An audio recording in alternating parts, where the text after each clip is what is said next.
दोस्तों, हमारे चैनल में आपका स्वागत है। अहम ब्रह्मास्मि यानी कि मैं ही ब्रह्मांड हूं। यह सच है कि एक इंसान के भीतर पूरा ब्रह्मांड बसता है, लेकिन समस्या तब पैदा होती है जब वह खुद पर विश्वास नहीं कर पाता। इसीलिए जीवन में कभी सफल भी नहीं हो पाता। रामायण का एक बहुत प्रसिद्ध प्रसंग है। जब वानर सेना माता सीता की खोज के लिए निकली थी, तो कोई भी वानर समुद्र लांघकर माता सीता की खोज लाने के लिए तैयार नहीं हुआ, क्योंकि किसी को खुद पर विश्वास नहीं था कि उनके अंदर इतनी शक्ति हो सकती है कि वह एक समंदर को लांघकर अशोक वाटिका में पहुंचकर माता सीता की खोज खबर ले सके। लेकिन जब जमंत जी ने हनुमान जी को उनकी शक्तियां याद दिलाई, तो वही हनुमान जी समुद्र लांघकर माता सीता की खोज लेने के बाद लंका को जलाकर वापस लौट आते हैं। इसी प्रकार दुनिया में बहुत सारे लोग अपनी शक्तियों को भूल जाते हैं। उन्हें विश्वास नहीं रहता कि वह असीम संभावनाओं के साथ पैदा हुए हैं, और धीरे धीरे खुद पर विश्वास करने से ज्यादा वह दूसरों पर विश्वास करने लगते हैं, और वहीं पर उन्हें धोखे मिलने लगते हैं। आज की जो कहानी मैं आप लोगों को सुनाने वाला हूं, उससे आपको यह पता चलेगा कि एक इंसान खुद पर से विश्वास क्यों खो देता है, क्यों वह खुद की शक्तियों को भूल जाता है, और वह क्या तरीके होते हैं जिनसे अपनी शक्तियों को वह दोबारा से याद कर सकता है और अपने जीवन में फिर से सफल हो सकता है। तो चलिए कहानी शुरू करते हैं। इससे पहले कि आप इस कहानी में खो जाएं, इस चैनल को सब्सक्राइब जरूर कर लें।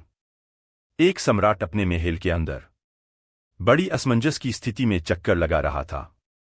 कभी वह अपनी राजगद्दी पर बैठता, कभी अपनी दाढ़ी खुजलाता और फिर से चक्कर लगाने लगता। सम्राट को इतना चिंतित देखकर उसकी पत्नी उसके पास पहुंची और वह उनसे पूछती है कि हे परमेश्वर, आप बड़ी चिंता में दिख रहे हैं। आखिर ऐसी क्या चिंता है जो आप रात में सो भी नहीं पा रहे हैं? बहुत समय से मैं आपको देख रहे हूं। शायद आप किसी बड़ी उलझन में हैं। लेकिन वह उलझन क्या हो सकती है? हमारा साम्राज्य तो बड़े अच्छे से चल रहा है, किसी बात की कोई फिक्र नहीं है, तो आपकी नींद किस चिंता की वजह से उड़ी हुई है? अगर आप मुझे बताने की कृपा करेंगे तो शायद मैं कोई सुझाव दे सकूं जिससे कि आपकी उलझन दूर हो सके। सम्राट बड़े दुखी मन से कहता है कि रानी, मैं तुम्हें क्या बताऊं, मेरी समस्या ऐसी है जिसे कोई भी हल नहीं कर सकता। सम्राट ने आगे कहा कि तुम तो जानती ही हो प्रिय, हमारे सिर्फ एक बेटा है और उसी पुत्र के भविष्य की चिंता मुझे सताई जा रही है। उसमें इतना सामर्थ्य नहीं है, वह बहुत भोला भाला है। मुझे यही चिंता सता रही है कि मेरे जाने के बाद ये किस प्रकार इस राज्य को चला पाएगा। कहीं ऐसा ना हो जाए कि मेरे मरने के बाद कोई मंत्री उसके साथ धोखाधड़ी करके पूरा राज्य खुद हड़प ले। क्या करूं क्या ना करूं, कुछ समझ नहीं आता। सम्राट का बेटा बचपन में शारीरिक रूप से बड़ा दुर्बल था। दूर दूर से वैद्य उसके उपचार के लिए बुलाए जाते थे, और इसीलिए सम्राट के मन में अपने पुत्र के प्रति एक छाप पैदा हो गई कि मेरा बेटा तो बड़ा दुर्बल है। और जो छाप एक बार मन में पड़ जाती है, वह बड़ी मुश्किल से साफ होती है। इसीलिए जीवन में किसी के प्रति कोई छवि नहीं बनानी चाहिए। जीवन नित्य बदलता रहता है। जो फूल कल खिला था, आज वो मुरझा चुका है। इसीलिए जीवन कभी ठहरता नहीं है, वह पानी की तरह बहता रहता है। जब सम्राट के बेटे को यह एहसास हुआ कि उसका पिता उसे दुर्बल समझता है, दूसरों से कमजोर मानता है, तो उसके बाद उसके बेटे ने शारीरिक मेहनत करनी शुरू कर दी, और कुछ ही सालों में वह शारीरिक रूप से बहुत मजबूत हो गया था। लेकिन पिता के मन में पड़ी हुई छाप अभी भी वैसी की वैसी ही थी। वह अभी भी अपने बेटे को सिर्फ कमजोर, दुर्बल और दूसरों से कम आंकता था। अक्सर ऐसा होता ही है। बहुत सारे माता पिता अपने बेटे को दूसरों से कम समझते हैं, इसीलिए वह बार बार दूसरों का उदाहरण उन्हें देते हैं, जिससे उनके बेटे के मन में उन लोगों के प्रति ईर्ष्या पैदा होने लगती है। सम्राट का बेटा जितनी ही कोशिश करता अपने आप को दूसरों से ऊंचा दिखाने की, उसका पिता उसे उतना ही कमजोर समझने लगता। अब सम्राट ने अपने बेटे के हर काम में कोई ना कोई कमी निकालनी शुरू कर दी। वह अपने बेटे की उस कमी को दूर करते हुए उसे समझाते कि बेटा, मैं तुम्हारी भलाई के लिए ये सब कर रहा हूं। तुम अच्छे से सारे काम सीख लो मुझसे, ताकि जीवन में तुम गलतियां ना करो। धीरे धीरे सम्राट के बेटे को ऐसा लगने लगा कि मेरा पिता मुझे नीचा दिखाना चाहता है, और इस सोच के कारण उसकी ईर्ष्या अपने पिता के प्रति और ज्यादा बढ़ गई। वह अपने पिता के सामने अपने विचार भी नहीं रख सकता था, क्योंकि जिस तरह से बचपन से उसके मन का दमन हुआ था, इससे वह अपने पिता के सामने कुछ भी खुलकर नहीं बोल पाता था। अगर सम्राट का बेटा अपने पिता से अपने मन की बात कर लेता, तो शायद वह घटना टल सकती थी जो उस साम्राज्य के इतिहास के पन्नों में हमेशा के लिए दर्ज हो गई। सम्राट के बेटे के मन में अपने पिता के प्रति इतना द्वेष भर गया कि अपने मंत्रियों, अपने सिपाहियों के साथ मिलकर अपने ही पिता का खून कर दिया। अपने पिता का खून करने के बाद भी वह उसकी लाश में खंजर बार बार घूप रहा, क्योंकि उसके अंदर की जो छटपटाहट थी, जो नफरत थी, जो ईर्ष्या थी, वह शांत उसके मरने के बाद भी नहीं हो रही थी। इसीलिए वह अपने पिता की लाश में खंजर घूप घूप बार बार चिल्लाता था कि अब तो तुम समझ गए होगे कि मैं दूसरों से ज्यादा बेहतर हूं। मैं आपसे भी बेहतर था, लेकिन आपने कभी मुझ पर यकीन नहीं किया। यह कहानी सुनाने के बाद गुरु ने अपने शिष्य से पूछा कि इस कहानी से तुम्हें क्या शिक्षा मिलती है? क्या जो कुछ हुआ वह किसी तरीके से टल सकता था? संध्या का समय था। आसमान में सूर्यास्त हो रहा था। पक्षी अपने घोंस की तरफ वापस लौट रहे थे। गुरु हर रोज अपने शिष्यों को एक कहानी सुनाते थे और उस कहानी के माध्यम से उन्हें शिक्षा दिया करते थे।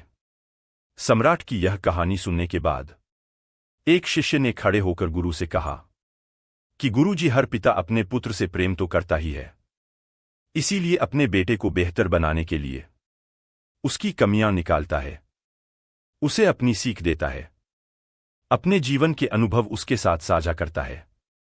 तो इसमें उसके बेटे को इतनी ईर्ष्या, इतना गुस्सा करने की क्या आवश्यकता थी?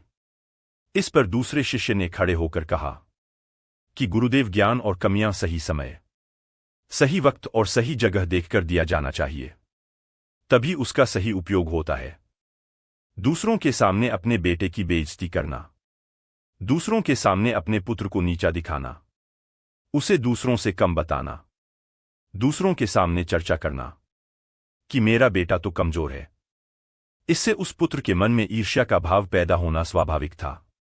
शायद उस सम्राट ने दूसरों के सामने अपने बेटे को कुछ कहा होगा, उसकी बेइज्जती की होगी, उसको कम बताया होगा दूसरों से, और इसी कारण से उसके पुत्र के मन में उसके प्रति कोई कांटा चुभ गया होगा। यह सुनकर एक और शिष्य ने एक उत्तर दिया। उसने कहा कि गुरुदेव, हमेशा किसी इंसान की कमियां निकालने की जगह कभी कभी उसको शाबाशी भी देनी चाहिए, ताकि उसे ऐसा ना लगे कि सिर्फ मेरी कमियां मुझे बताई जा रही हैं।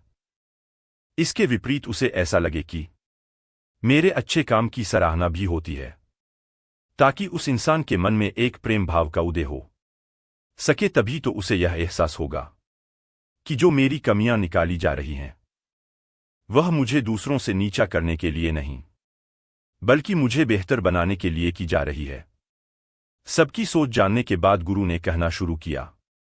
गुरु ने कहा कि हर एक इंसान इस दुनिया में असीम संभावनाओं के साथ पैदा होता है, लेकिन हमारा समाज हमेशा किसी इंसान की संभावनाओं को देखने की बजाय उसकी कमियां देखता है, और बार बार किसी की कमियां उसके सामने रखने के बाद उस इंसान का खुद पे से विश्वास उठता चला जाता है। कमियां बताना इतना आवश्यक नहीं होता जितना कि उन कमियों को दिखाना। जब तक किसी इंसान को खुद यह एहसास ना हो जाए कि वह कुछ गलती कर रहा है, उसमें कुछ कमी है, तब तक आप उसे कितना भी समझा ले, उसे कुछ समझ में नहीं आएगा। मान लीजिए कि कोई आदमी किसी पौधे में पानी दे रहा है और आपको पता है कि वह पौधे में ठीक तरह से पानी नहीं दे रहा है, और आप खड़े होकर यह देख रहे हैं। तो सबसे पहली बात उसे आप यह कहेंगे कि आप पौधे में ठीक से पानी नहीं दे रहे हैं, तो उसको कुछ समझ नहीं आएगा। लेकिन अगर आप खुद पानी देकर उसे दिखाएंगे, तो उसे समझ में आने की संभावना ज्यादा बढ़ जाती है। तब उसे यह एहसास होगा कि वह गलती कर रहा था। लेकिन यह समाज सिर्फ यह बता देता है कि तुम गलती कर रहे हो, लेकिन उसे यह दिखाता नहीं है कि यह गलती किस तरह से ठीक की जा सकती है। इसके साथ साथ एक बात और जान लेनी आवश्यक होती है कि एक पिता का अपना अभिमान होता है। उसे यह लगता है कि वह उम्र में ज्यादा है, इसीलिए जीवन का अनुभव जितना उसके पास है, इतना दूसरे के पास नहीं है, इतना उसके बेटे के पास नहीं है। और इसीलिए वह हमेशा अपने आप को सही समझता है, चाहे वह गलत ही क्यों ना हो। और इसके विपरीत जो कम उम्र का उसका बेटा है, उसकी हर बात उसे गलत लगती है, उसमें कुछ ना कुछ कमी लगती है। लेकिन अनुभव उम्र बढ़ने से नहीं आता है, वह तो सही समझ सही होश पैदा करने से आता है। कम उम्र का इंसान भी ज्यादा अनुभवी हो सकता है अगर वह सचेत है, जागा हुआ है, होश में है तो। और कुछ लोग अपना पूरा जीवन बिता देते हैं, लेकिन उसके बाद भी उनके जीवन में कोई ऐसा अनुभव नहीं होता जिस पर वह अपना प्रमाण दे सके, क्योंकि उनका पूरा जीवन एक सुप्त अवस्था में बीता है। तभी तो कुछ इंसान ऐसे होते हैं जो एक ही गलती को बार बार दोहराते रहते हैं। तो क्या आप ऐसे इंसान को अनुभवी कह सकते हैं जो एक ही गलती बार बार दोहरा रहा हो? और इसके साथ साथ एक बात और समझ लेनी आवश्यक होती है कि किसी भी इंसान के काम में कमी वही निकाल सकता है जो उस कार्यक्षेत्र में अपने आप में अनुभवी हो, जो उस काम को अच्छे से जानता हो।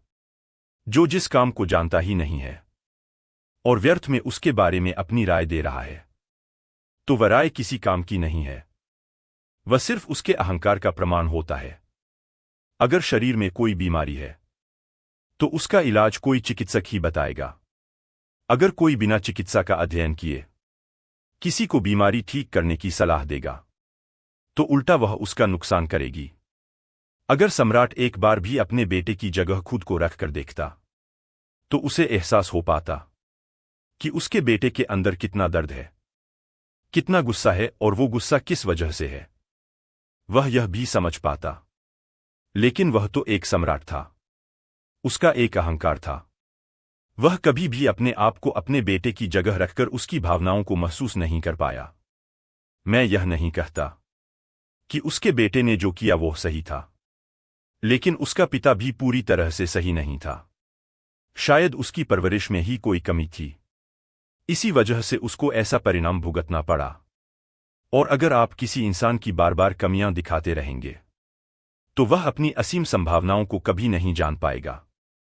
और इसके विपरीत अगर आप हमेशा किसी इंसान को गलत काम के लिए भी शाबाशी देते रहेंगे, तो वह अहंकार से लिप्त हो जाएगा, वह गलत काम को भी सही मानने लगेगा। इसीलिए बड़ी सतर्कता के साथ उसका सही मार्गदर्शन करना अति आवश्यक होता है। कमियां भी बताना और अच्छे काम के लिए शाबाशी देना भी, दोनों बातें बहुत जरूरी होती हैं। अगर आप सिक्के का सिर्फ एक पहलू पकड़कर चल रहे हैं, तो आप अपने आप को मुसीबत में डाल लेंगे। किसी को भी मजबूत बनाने का सबसे अच्छा तरीका यही है कि तुम खुद पर उसका विश्वास कायम कर दो। अगर उसका खुद पर विश्वास बन गया, तो वह किसी भी कठिन परिस्थिति को अपने अनुसार ठीक कर सकता है। और इसके विपरीत अगर किसी इंसान को बर्बाद करना हो, तो उसका खुद पर से विश्वास ही उठा दो, तो वह जीवन में कुछ भी नहीं कर पाएगा। आत्मविश्वास ही सबसे बड़ा मूल मंत्र है जो एक इंसान को जीवन में सफल बना सकता है। लेकिन सबसे बड़ा सवाल यही है कि उस आत्मविश्वास को पैदा कैसे किया जाए, और वह होता है निरंतर अभ्यास से। जब आप बार बार अभ्यास करते हैं, जीवन की कठिन परिस्थितियों को झेलते हैं, उनसे पार उतरते हैं, तो धीरे धीरे धीरे आपको बड़ी से बड़ी मुसीबत भी छोटी लगने लगती है। तुम चलना शुरू तो करो, रास्ते अपने आप बन जाते हैं। लेकिन कुछ लोग सिर्फ रास्ते के बारे में सोचकर ही सोच विचार में पड़े रहते हैं कि रास्ता कितना कठिन होगा, मैं कैसे पार करूंगा, और इसीलिए वह जीवन में कभी एक कदम भी आगे नहीं बढ़ा पाते। वह शुरुआत ही नहीं कर पाते। इसीलिए रास्ते की चिंता छोड़ो, वह अपने आप बन जाएगा। बस तुम ध्यानपूर्वक होशपूर्वक अपना पहला कदम तो बढ़ाओ। जीवन बड़ा रहस्यमय है। कोई नहीं जानता कि आने वाला पल आपके जीवन में क्या लेकर आएगा। वो असीम खुशियां भी ला सकता है या फिर असीम दुख भी आपके जीवन में भर सकता है।